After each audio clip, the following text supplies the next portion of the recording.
Et il paraît qu'en 1940, il y a eu une grosse sécheresse ici. Puisque la source d'eau principale qui alimentait toutes ces vallées, elle s'est complètement asséchée. Donc tous les paysans, ils ont dû fuir leur chalet d'alpage. T'en as pas marre d'être toujours sur tes livres, tes bouquins, tes articles? Profite un peu, fais comme nous. Oui, la paix, Flo, en plus c'est intéressant. Oh, ça va. D'ailleurs, Cécile, tu l'as trouvé où ton guide? Parce qu'il est un peu bizarre. Je sais pas, j'ai trouvé sur une annonce sur internet. Paraît-il, il connaît l'endroit sur le bout des doigts. C'est vrai, il est un petit peu bizarre. Et bouh, je suis le grand méchant guide. Trop marrant. Bon, on y va. Les gars, vous êtes gênants là.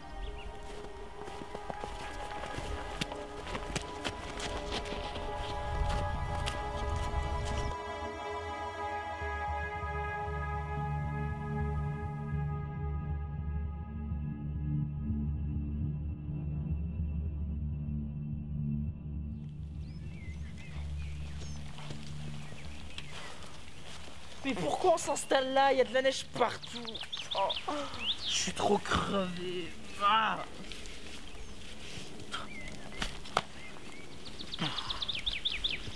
Eh ben relève-toi, on n'a pas fini là, on doit encore monter les tentes. Debout, feignant.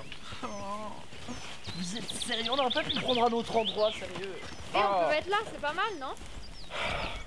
Si tu veux, mais il y a de la neige et on va se dégeler, mais bon. Puisque c'est toi qui décides encore. Ah, mais attendez, je vais chercher du poisson pour toi. Tellement marrant, drôle. hein. C'est super drôle, on continue. Super, bonne ambiance. Attends. Mais non, mais ça va pas là. Je crois que j'ai compris. Mais je Attends, sais bouge pas. Mais non, Regarde, mais bouge pas. oh, ouais. Regarde. Faut trouver les coins. Les coins. Tiens-moi ça. Comme les canards. Tu l'as compris. Hein. Ah, attends. Et là, je te plante. Attends, ça va là? Attends. Ok, Je crois que ça n'a rien à voir. Je crois que ça n'a rien à c'est voir. ce qui va dessus. Ah, ok. Du coup. Super. Ok. Passe-moi ça, je vais l'enfiler. Tiens.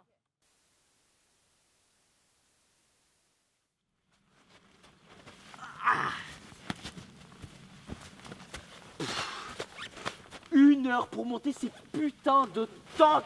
Ah. Bon, on va chercher du bois pour le feu parce que premièrement, j'ai la dalle et deuxièmement, il fait froid. Ouais, je viens avec toi. Merci. Bah allez-y les deux, moi je suis trop crevée. Ok, à toutes.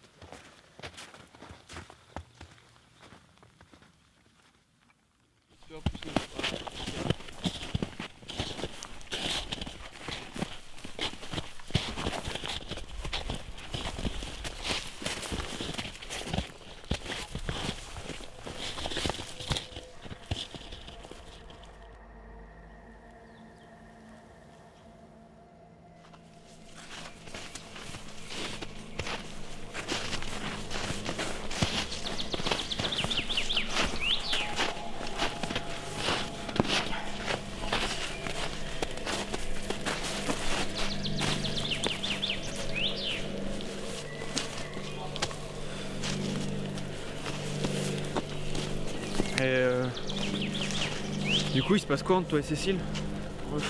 Bah rien de spécial, enfin la routine quoi. Pourquoi? Je sais pas, vous vous êtes charriés toute la journée, alors je me demandais ce qui se passait quoi. Ouais, enfin, ouais, bah on est dans la routine quoi, enfin, tu vois, il y a plus rien de spécial, enfin, tu vois, il y a plus la petite étincelle du début, enfin, c'est juste ça. Ouais, je vois. Ok. Et tu comptes faire quoi pour y remédier? Oh, bah tu sais, une soirée bien arrosée, des grillades autour d'un feu de camp, une nuit dans une tente bien serrée, et c'est parti, tu veux quoi de mieux? N'oublie pas que j'ai ma tente juste à côté de la vôtre, alors évite de faire trop de bruit.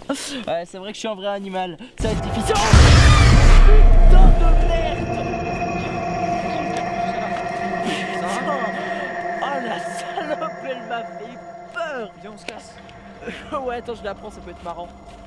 Oh putain, la salope! Oh putain de merde! Oh.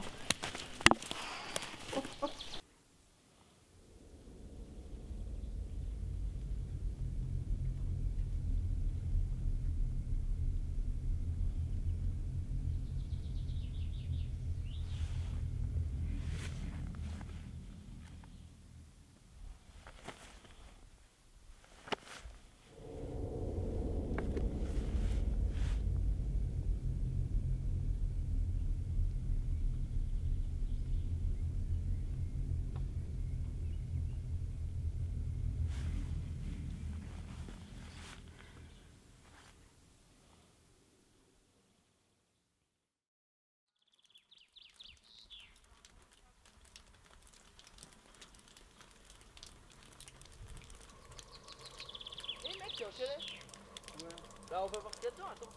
Non. Ah non, mais c'est bon, regarde vite fait s'il y a quelque chose à l'intérieur. C'est bon, ça a l'air abandonné. T'as pas écouté Cécile, ils sont tous abandonnés. Allez, bon, bah ça va, hein. Attends. J'essaie de l'ouvrir. Putain. Ils sont peut-être abandonnés, mais en attendant, c'est fermé, hein. C'est fermé, tu peux pas l'ouvrir. On a compris, bah viens maintenant. Ah, mais c'est bon. Oui, bon, ok.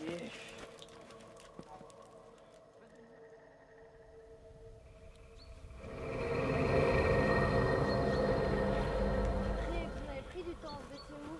Ça va, on a été chercher du bois, c'est Ouais, vous m'avez laissé vachement longtemps là. ça. Oh. On n'est pas parti si longtemps que ça. Hein. Bon, il prépare le feu. Nous, on s'asseye tranquille et on attend qu'il finisse. Allez, bouge-toi, Maxime.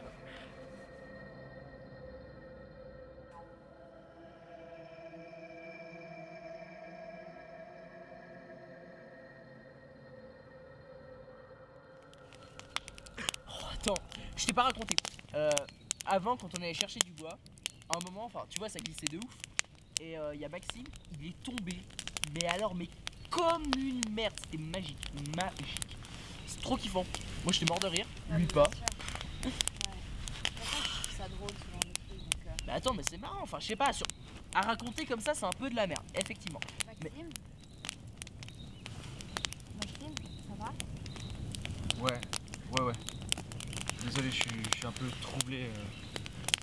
C'est parce que quand on est allé chercher du bois, je me suis senti comme observé. Enfin, comme s'il y avait quelque chose. Et après, il y a eu cette poupée. Comment ça, une poupée? Ouais, enfin. En gros, pendant qu'on était en train de chercher du bois, il y a une poupée qui est passée genre ultra vite comme un éclair. On a juste eu le temps de la voir. Mais arrête avec tes conneries. Non, mais je déconne pas. Enfin. D'ailleurs, enfin, tu vois le truc, la poupée qui passe, ça me fait penser un peu à une histoire. Une histoire comme quoi dans les montagnes, dans les forêts, bah, en gros, il y aurait des esprits de petites filles qui reviennent sous la forme de poupées. Et si par malheur, en fait, elles te rattrapent, si par malheur tu les croises, elles te sautent dessus. Arrête avec tes conneries! T'es vraiment un gros connard! Ah, trop marrant. C'est pas drôle, tu rigoles pas avec ce genre de truc! Si, C'est c'est pas marrant. drôle! Mais si, mais lâche-moi. Mais oui, c'est trop marrant. Quoi? Mais quoi? Mais oh! Maman est en haut, qui fait du lolo. Papa est en bas, qui fait du chocolat.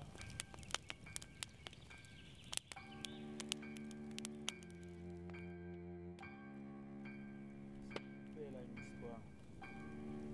Elle appartenait à une famille de paysans pauvres qui vivaient ici, dans ce chalet, qui avait que 4 vaches et qui ont vécu un grand malheur.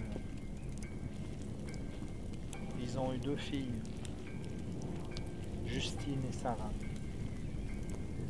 Mais les pauvres, c'était des siamoises. Et ici, c'est malheur. C'est le démon. Ils ont dû se résoudre à les séparer. Et donc, ils ont dû choisir entre Justine ou Sarah. Et c'est finalement la mère qui a choisi Justine. Et Sarah est morte. Alors que c'était la préférée de son père. Il s'en est jamais remis. Mais ils ont quand même essayé de survivre cette épreuve.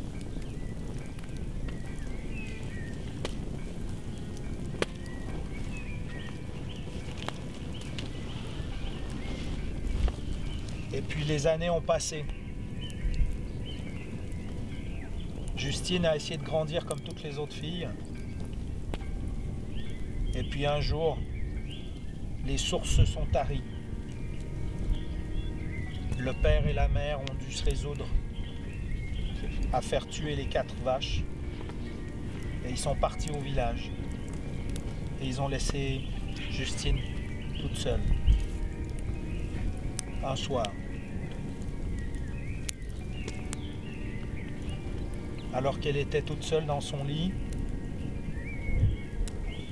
a rêvassé. Elle a entendu une petite voix qui lui disait « Justine, rends-moi mon cœur et mon foie, je suis derrière la porte du chalet. » Alors Justine a eu peur, bien sûr, mais elle a cru qu'elle avait rêvé, elle s'est rendormie. Elle a été encore une fois réveillée par cette petite chanson. Justine, rends-moi mon cœur et mon foie, je suis derrière la porte du chalet. Justine a pris son courage à deux mains, elle est sortie de sa chambre, elle est descendue, elle a ouvert la porte du chalet et là, personne. Elle avait peur, bien sûr. Elle est remontée dans sa chambre, elle s'est recouchée, s'est enveloppée sous les draps. Et là, à nouveau, elle a entendu Justine, rends-moi mon cœur et mon foie, je suis derrière la porte de ta chambre. Justine était effrayée. Elle s'est quand même levée, elle a ouvert la porte. Personne. Elle s'est ensuite cachée sous les draps en espérant ne plus rien entendre. Et puis encore une fois,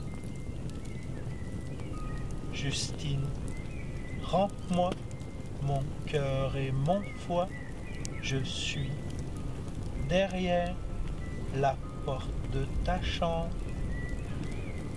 Et là, elle s'est levée, elle a pris le téléphone, elle a essayé d'appeler la police et elle a entendu encore une fois, Justine, rends-moi mon cœur et mon foie, je suis derrière